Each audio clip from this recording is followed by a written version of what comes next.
귀한 찬양 감사합니다. 오늘도 무척 덥습니다.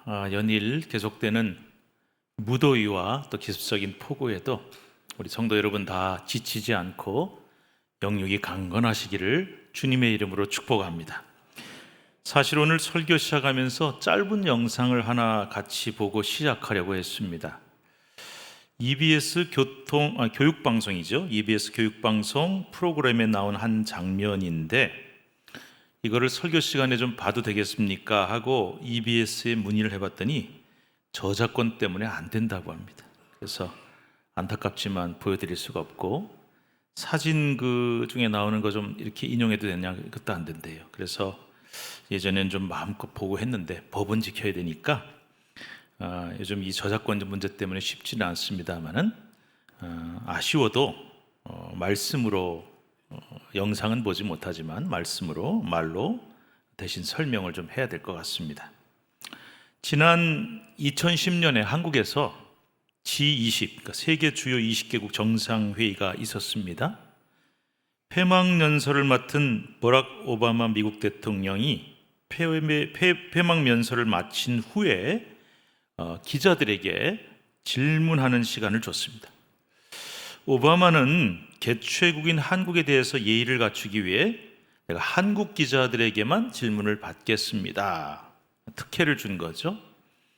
그런데 어떻게 됐을 것 같습니까? 아무도 질문을 안 합니다. 한 사람도 손을 안 들어요. 조금 당황됐는지 오바마 대통령이 좀 웃으면서 정말 질문 없냐? 몇 차례 물어보는데도 제가 영상 보니까 정말 쥐 죽은 듯이 조용합니다. 아무도 손을 안 들어요. 영상을 좀 봤어야 되는데. 그래서 결국 질문권이 중국 기자에게 넘어가게 됐고, 그 중국 기자는 아주 유창한 영어로 오바마에게 질문하는 장면으로 이 영상이 끝이 납니다. 이 영상을 보여준 목적이 뭐냐면 기자들에게 보여준 거예요. 우리나라 기자들한테. 왜 질문을 아무도 안 했을까? 무슨 얘기를 하고 싶냐면은 이유가 뭔지를 찾는 거예요. 근데 그 영상을 보면서 저는 기자도 아닌데 제 얼굴이 좀 화끈화끈해졌습니다. 조금 부끄러운 생각이 들었어요. 왜 아무도 질문 안 하지? 이유가 도대체 뭐지? 왜 한국 기자들은 그토록 미국 대통령이 웃으면서 여러 차례 기회를 준데도 아무도 손을 안 드는 건가? 또 왜 그렇게 쥐 죽은 듯이 아무도 손 안 들고 질문도 안 할까? 미국 대통령이 갑자기 질문하니까 긴장이 돼서 안 했을까? 아니면 영어가 짧아서 혹시 틀린 문장으로 말하면 창피당할까 봐 안 한 걸까? 그건 아닙니다. 우리나라 사람도 영어 잘합니다. 어렸을 때부터 영어 정말 열심히 배우고요. 우리 한국 기자들도 똑똑하고 영어 잘합니다. 그런데 왜 아무도 질문을 못했을까요? 그 프로그램의 목적이 뭐냐면은 바로 이 장면이 우리나라의 교육 현실을 적나라하게 보여준다는 것입니다. 이런 말이 있어요. 질문 없는 한국인. 미국 대통령이 갑자기 질문하라니까 미리 준비 못한 한국 기자들이 질문을 할 수가 없었다. 만약에 미리 기자들한테 끝나면 한국 기자들한테 질문할 테니까 미리 준비해라, 그랬으면 했을 텐데 갑자기 질문하라니까 질문을 못했다. 왜? 학교에서 그렇게 배웠으니까. 질문도 습관입니다. 지금은 좀 달라졌는지 모르겠어요. 좀 달라졌다고 하더라고요. 그런데 우리의 교육 현장에서 아이들이 철저한 주입식 교육에 길들여져서 질문을 잃어버렸다는 것입니다. 저 학생 때 기억납니다. 선생님이 자주 했던 말, 받아 적으라니, 그러시면 또 열심히 그대로 받아 적고 에헴 하는 것도 다 받아 적고 달달달 외우고. 그래서 질문 하나도 안 해도요, 적은 대로 잘 외워서 그대로 시험 보면 좋은 점수 받았습니다. 그래서 우리 모두는 한마디 질문도 없이 오직 좋은 점수를 받기 위해 공부했죠. 저도 학교 다닐 때 기억납니다. 열심히 선생님 말씀하신 거 듣고 받아 적기만 했는데 궁금한 마음도 있을 거 아니에요? 그런데 못했어요. 괜히 질문했다가 선생님한테 쓸데없이 질문한다고 야단 맞을까 봐 질문할 엄두가 안 났습니다. 그런데 모두가 그렇게 공부하고 그렇게 가르치던 그 시절에 한 선생님이 하신 말씀이 생각납니다. 그분은 좀 깨어있는 선생님이셨던 것 같아요. 너희들 무조건 듣고 받아 적기만 하지 말고 무조건 외우지만 말고 질문을 해라. 질문이 있는 학생이 더 발전하는 거야. 여러분, 질문 없는 한국인, 좀 부끄러운 우리의 현실이죠. 그런데 이보다 더 심각하고 더 부끄러운 모습이 있습니다. 그것은 바로 누구냐? 질문 없는 성도입니다. 누구한테 질문이 없는 걸까요? 선생님도 아니고 미국 대통령도 아닙니다. 하나님께 질문이 없다. 예, 모든 성도는 하나님께 꼭 질문을 해야 합니다. 평생 끊임없이 하나님께 질문을 해야 합니다. 질문이 없는 학생은 발전이 없는 것처럼 질문이 없는 성도는 신앙의 성장이 있을 수 없습니다. 질문이 없다는 것은 신앙생활을 진지하게 하고 있지 못하다는 뜻이기도 하기 때문에 성도가 하나님께 질문을 해야 되는 더 중요한 이유가 있어요. 그것은 바로 우리가 하나님의 뜻을 알고 결정을 해야 하기 때문입니다. 무엇을 하든지 반드시 먼저 하나님께 묻고 그리고 나서야 결정을 하고 움직여야만 우리가 하나님의 뜻대로 살아갈 수가 있는 것입니다. 여러분은 뭘 결정하든 또 어떤 일을 하든 그것이 아무리 사소해 보이는 일이라 할지라도 반드시 하나님께 질문하고 하나님께 잘 묻고 답을 들으십시오. 큰 일, 중요한 일, 급한 일도 당연히 해야 되지만 사소해 보이는 일, 내 삶의 매 순간 어떤 결정할 때 이거 중요한 일이니까 하나님한테 기도해야지 당연히. 그런데 이 정도는 뭐 사소한 일이니까 내가 알아서 해도 되겠지. 그렇게 하지 마시고요. 항상 크든 적든 어떤 일이든 하나님께 먼저 물어보세요. 물어보시고 답을 들으면 하나님의 답을 들으면 그 다음에 비로소 움직이시고 결정하시기를 바랍니다. 그래야 올바른 신앙으로 나갈 수가 있습니다. 성경에서 하나님께 이 질문을 가장 잘하고 잘 살았던 사람, 딱 한 사람만 골라라. 그러면은 다윗이란 사람을 꼽을 수 있습니다. 평생 늘 하나님께 질문을 한 사람, 그리고 하나님께 응답을 받아야만 움직였던 사람, 그가 바로 다윗입니다. 이게 바로 다윗이 하나님을 기쁘시게 하고 하나님의 축복을 제일 많이 받으며 살게 해줬던 가장 큰 비결입니다. 여러분, 다윗은요 전형적인 요즘 말로 하면 흙수저 출신이에요. 저 시골 마을 베들레헴의 촌뜨기고 천한 직업인 목동 출신입니다. 이세 집안 별 볼 일 없는 가문에서 8형제 중 막내로 태어났습니다. 제가 가끔 하는 얘기지만 저도 사형제 중에 막내인데 제가 성경 읽다가 늘 이 장면만 보면 좀 웃음이 나오는 게 있어요. 자, 사무엘 선지자가 하나님의 명령을 듣고 왕으로 기름 부을 자를 찾아 이새의 집으로 갔어요. 형들은 다 집에서 편안하게 밥 먹고 앉아 있는데 아들이 이게 답니까? 막내 어디 있습니까? 지금 들에 나가서 양 치고 있습니다. 그러니까 들에서 양이나 쳐봤지 무기 들고 싸우는 훈련도 받은 적 없고 군대 경험도 없는 그냥 이 막내는 다윗은 집에서 허드렛 일이나 하고 심부름이나 도맡아 하던 천덕꾸러기 같은 그런 존재였습니다. 나중에 왕이 된 후에도 이런저런 실수도 많이 했고 실패도 많이 겪었던 사람이죠. 절대로 여러분 다윗이 완전한 사람이 아니에요. 부족함이 많았습니다. 그런데도 하나님은 이 가진 것 없는 배운 것 없는 촌놈을 흙수저 출신을 이스라엘의 왕으로 세우셨습니다. 그리고 그 자손들에게 영원히 왕위를 물려주십니다. 다윗을 그 누구보다 성경의 어떤 인물보다 높이 들어 쓰셨습니다. 왜냐? 물론 다윗의 신앙이 좋았기 때문이죠. 그런데 여러분 그냥 막연하게 뭉뚱그려서 다윗이 믿음이 좋았어 이렇게 말하지 마시고 도대체 구체적으로 다윗 신앙이 어떻게 좋았는데?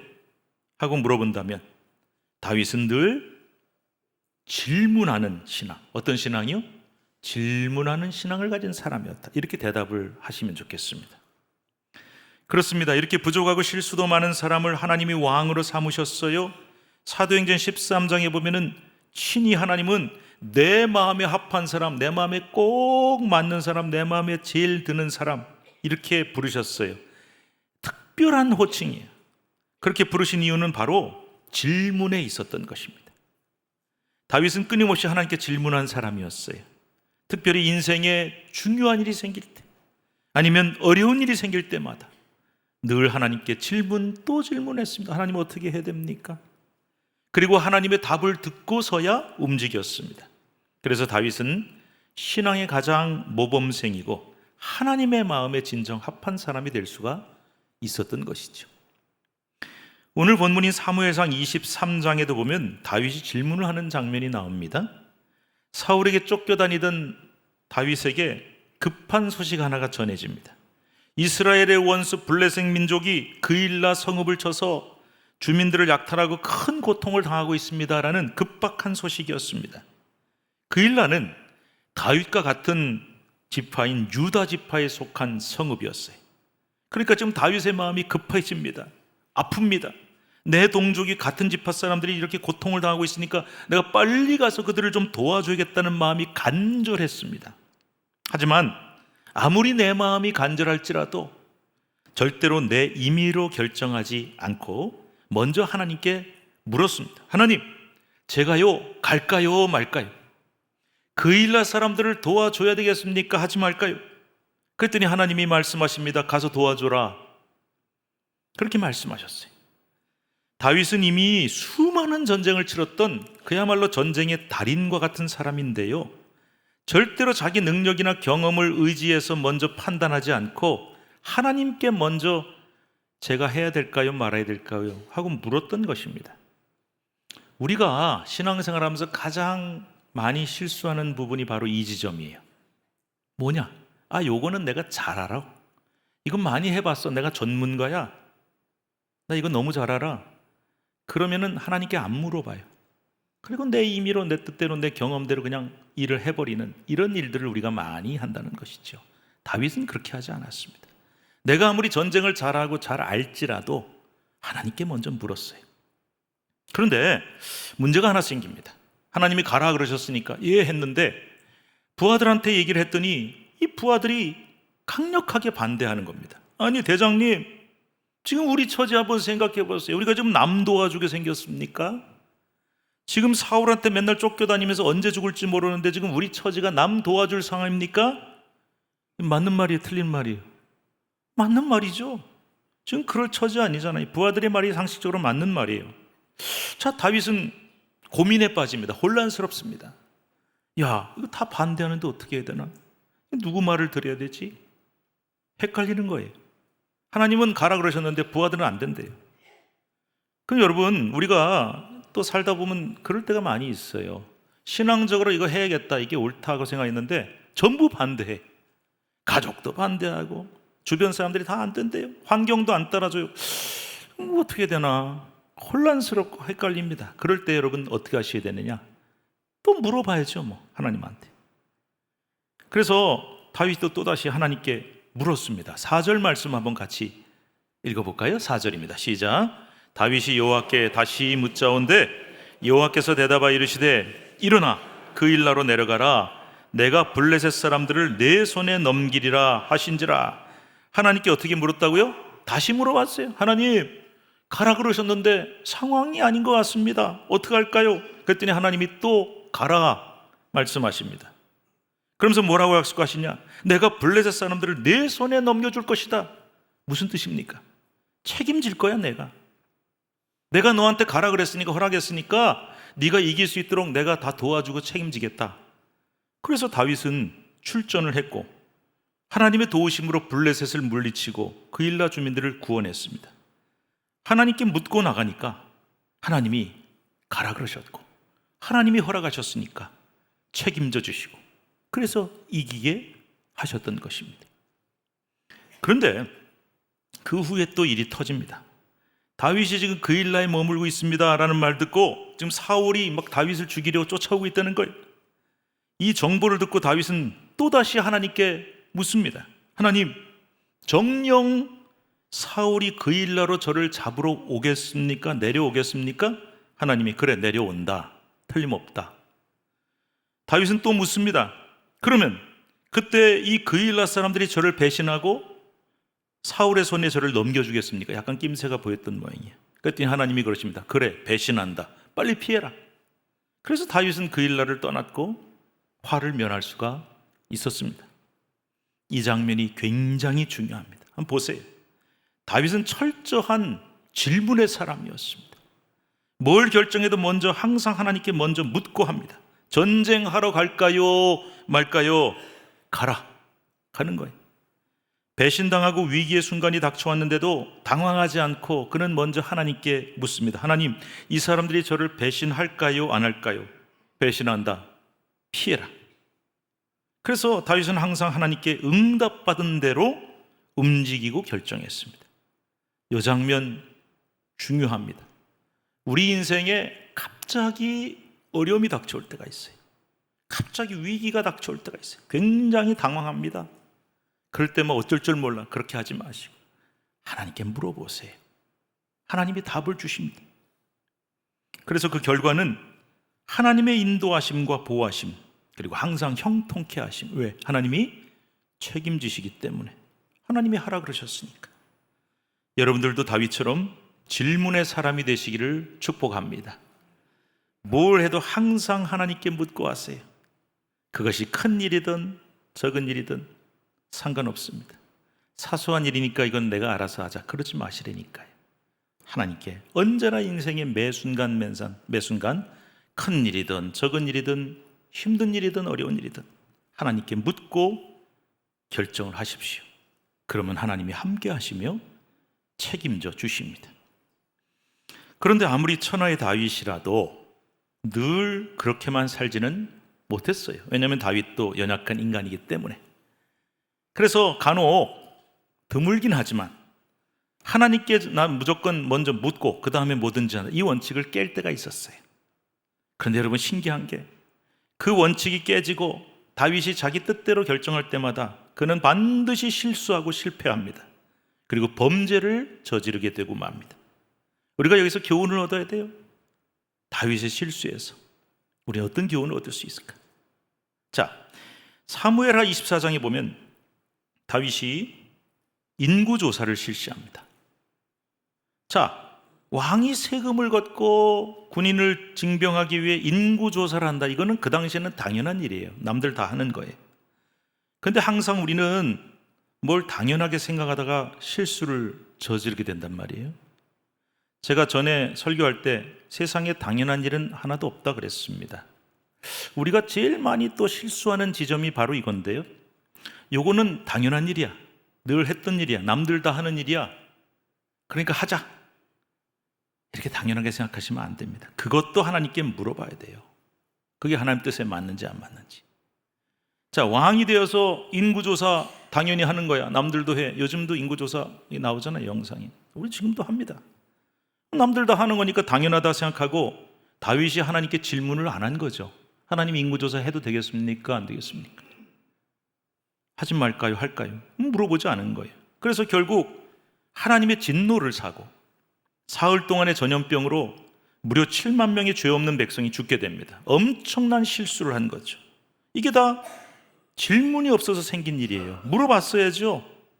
당연한 일이라고 생각하지 말고 하나님께 이 인구조사 해도 되겠습니까? 하고 물어야 되는데, 사실은 이 다윗이 묻지 않고 자기 뜻대로 행동한 데에는 이런 생각이 숨어 있는 거예요. 내 치세와 업적을 자랑하고 싶은, 확인하고 싶은 욕망. 내가 이만큼 백성이 많아지고 나라가 융성하고 강대해졌어. 이걸 드러내고 싶은 욕망. 이 욕망이 앞서다 보니 하나님께 묻지 않고 자기 임의로 결정을 했다는 것이죠. 다윗의 일생일대, 방금도 실수했지만 가장 큰 실수 하나 꼽아라 그러면 치명적인 실수, 우리아의 아내 밧세바와 간음한 사건이죠. 이 치명적인 사건 또한 결국 하나님께 안 물어봐서 생긴 일이다. 다윗이 부하들을 전쟁터에 내보내고 나서 혼자 왕궁에 남아 무료한 시간을 보내고 있었습니다. 이제 내가 이 정도 되면 직접 전쟁하러 안 나가도 되겠다 판단한 거예요. 결정한 거예요. 자, 그 전에 다윗은 비록 왕이었지만 항상 전쟁터에서 앞장서 싸웠습니다. 그런데 나이도 들고 이제 내가 안정됐으니까 이 나이에 내가 이거 하랴, 왕인데 이거 하랴. 그래서 안 나가도 된다고 판단했겠죠. 과연 이 판단조차도 하나님께 물어본 것인가에 대해서 의문이 생깁니다. 그런데 더 큰 문제는 그 다음에 생겼어요. 심심하고 무료해서 왕궁의 옥상을 이리저리 거닐다가 우연히 목욕을 하는 아리따운 여인을 보게 되었던 것입니다. 뭐 볼 수 있죠. 걷다 보니까 보여, 눈에. 할 수 없어요. 봤는데 문제는 뭐냐? 사람을 보내서 누군지 알아보라 그랬습니다. 여기서부터 뭔가 틀어지기 시작했어요. 그 왜 물어봐요? 봤으면 할 수 없는 거지. 그런데 돌아와서 부하가 당신의 충성스러운 부하 햇사람 우리아의 아내입니다 라고 말했어요. 그럼 여기서 끝냈어야 돼요. 그런데 다윗은 주저하지 않고 밧세바를 데리고 와서 동침을 합니다. 물론 성적인 범죄도 문제고 간음도 문제입니다. 그러나 당시 상황으로서는 이것이 조금도 이상한 일이 아니었어요. 절대 왕권을 가진 왕이 백성이든 부하든 그 아내나 딸을 마음대로 취하는 것은 당시로서는 아무 문제가 되지 않았습니다. 그러니까 남들 다 하는 거니까 당연한 줄 알고 이런 행동을 한 거죠. 그런데 문제는 그때도 과연 하나님께 물어봤냐 하는 거예요. 만약에 여러분 다윗이 하나님께 제가 이 여인을 참 아름다운 여인을 봤는데 취해도 되겠습니까? 하고 물어봤을 때 하나님이 그래 너 왕인데 뭐가 문제냐, 남들도 다 하는데 데려와라 그렇게 말씀하셨겠어요? 안 된다. 그것은 큰 범죄다. 그런데 데려왔다는 건 분명히 안 물어봤다는 뜻이에요. 자기 마음대로 판단하고 자기 정욕대로 자기 권력으로 밀어붙여 씻을 수 없는 죄를 저지른 겁니다. 보세요. 그 위대한 신앙인 다윗이 하나님께 아무리 적은 일이라도 먼저 물어보고 움직였던 다윗이 질문을 잊어버리고 하나님께 묻기도 전에 자기 의지대로 자기 욕망대로 먼저 움직일 때 어떤 일이 벌어진 겁니까? 절대 남의 이야기가 아니에요. 우리들의 이야기. 우리들도 얼마나 이렇게 할 수 있다는 거죠.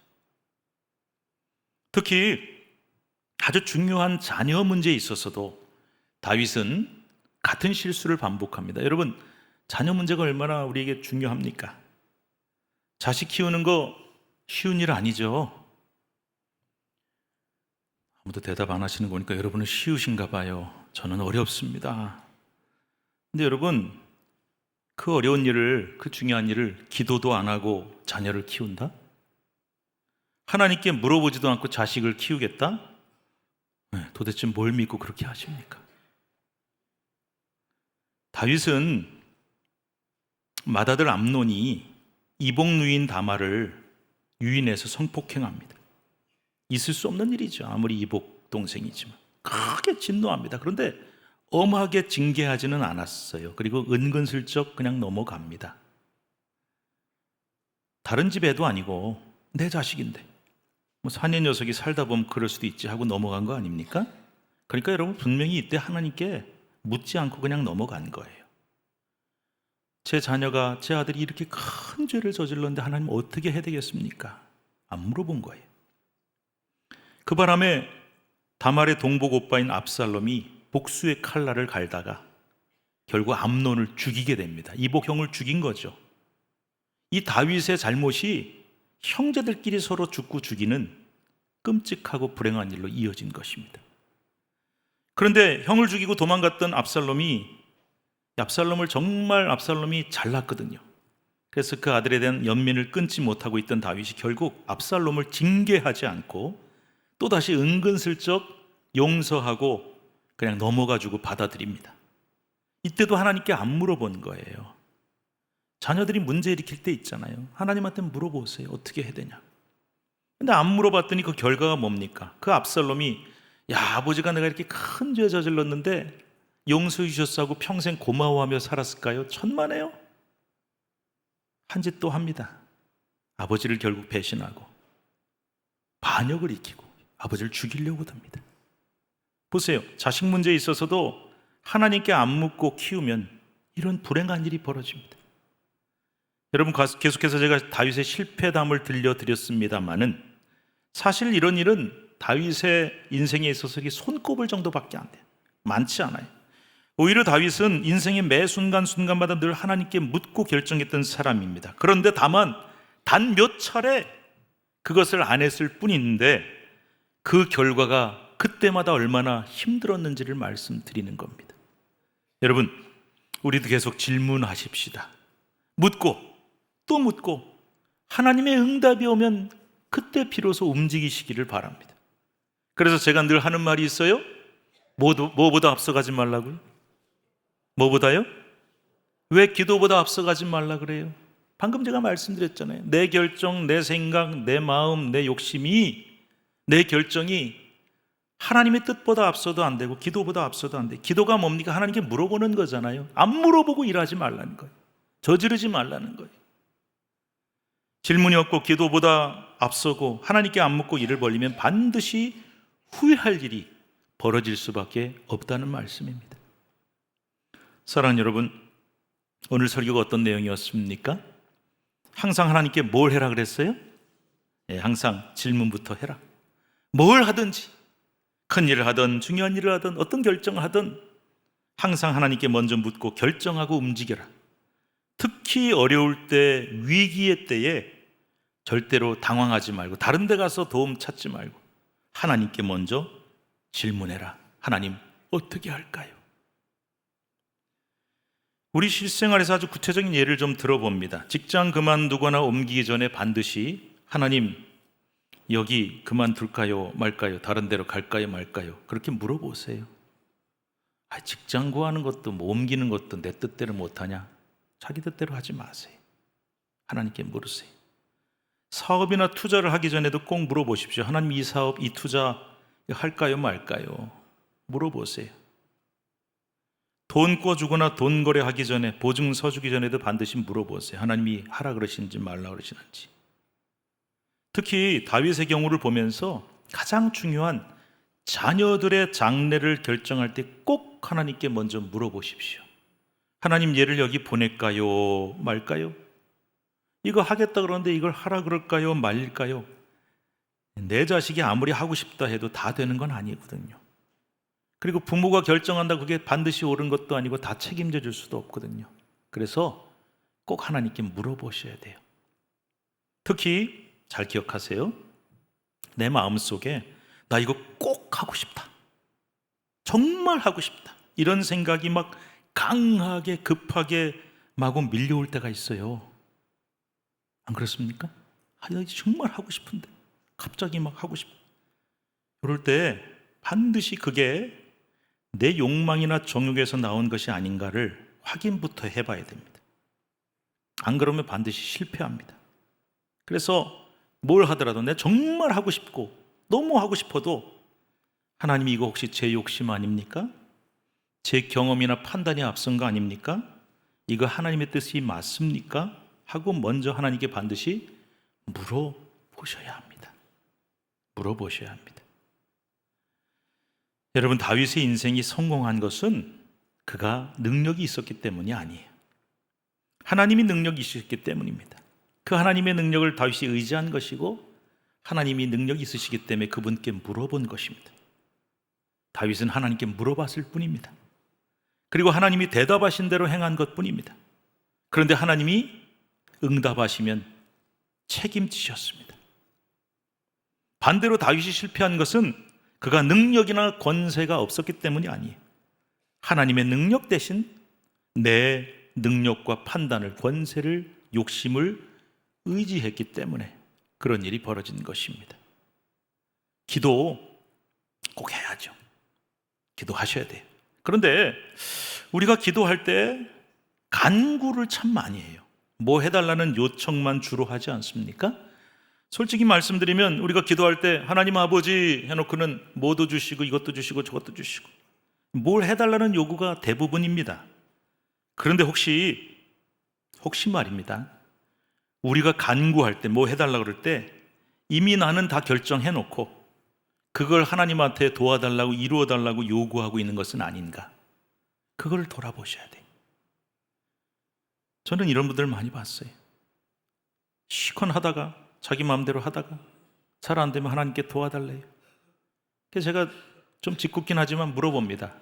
그 시작하실 때 기도하셨습니까? 하나님 뜻 물어보셨습니까? 아니요, 그냥 제가 시작했습니다. 그런데 안 되니까 하나님께 도와달라 그래요. 우리가 이런 일 참 많이 합니다. 기도도 어떻게 하냐? 하나님, 나 이거 합니다. 나 이미 결정했습니다. 그러니까 꼭 이루어주세요. 꼭 도와주세요. 일방적인 요구를 우리는 참 많이 합니다. 간구하고 요청하기 전에 우리가 뭐부터 해야 되겠어요? 질문부터 하셔야 됩니다. 하나님, 저 이거 하고 싶은데요, 하려고 생각하고 있는데, 계획 세웠는데요, 이거 할까요 말까요?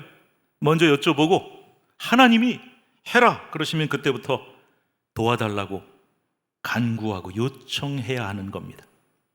그래서 우리의 기도는 간구보다 질문이 먼저 나와야 합니다. 그래야 바른 기도가 될 수 있고, 그리고 하나님이 응답하시는 기도, 하나님이 책임지시는 기도가 될 수 있는 것입니다. 아무쪼록 여러분 모두가 질문이 있는 성도가 되시기를 축복합니다. 질문이 많은 성도가 되시기를 축복합니다. 질문이 많다는 게 뭐예요? 왜 이 사람은 이렇게 질문이 많아? 계속 물어보는 거예요. 인생의 매 순간순간 매일마다 어떤 결정 크든 적든, 힘들든 어려웠든 아니면 쉽든 다 하나님께 물어봐요. 질문이 많은 성도, 그런 성도 되시기를 축복합니다. 꼭 질문하는 성도가 되시기를 축복해요. 질문을 하는 성도가 모범생 성도입니다. 그는 실패하지 않습니다. 망하지 않습니다. 하나님이 책임져 주시고 하나님이 함께 하시기 때문이에요. 왜? 내가 결정 안 하고 하나님께 물어봤어요. 하나님 할까요 말까요? 해라! 하나님이 하라 그러셨는데 책임 안 져주시겠어요? 그래서 그의 삶을 도와주시는 겁니다. 여러분 모두가 이런 신앙의 모범생이 되셔서 하나님이 허락하시는 형통한 인생을 일평생 살아가시는 여러분 되시기를 주님의 이름으로 축복합니다. 기도합시다. 하나님 감사합니다. 주신 말씀 마음에 새기며 항상 무엇을 하기 전에, 결정하기 전에 큰 일이든 적은 일이든 인생의 매 순간마다 하나님께 먼저 묻고 허락받고 결정하는 저희들 되게 해 주십시오.